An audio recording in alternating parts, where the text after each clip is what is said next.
अरे घरात अंड बनवले, अंड्याची झोप. पपई काय तुझ्यामुळे सवय लागायला याला.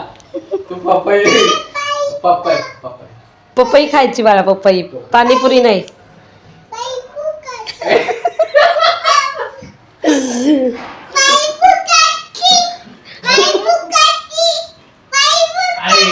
ऐक ऐक ऐक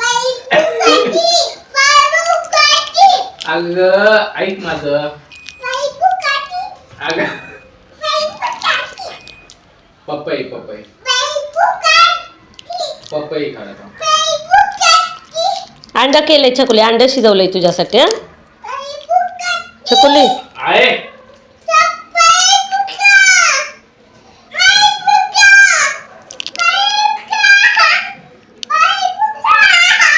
थांब अंड शिजवलंय, थांब उकळे, थांब अंडाने.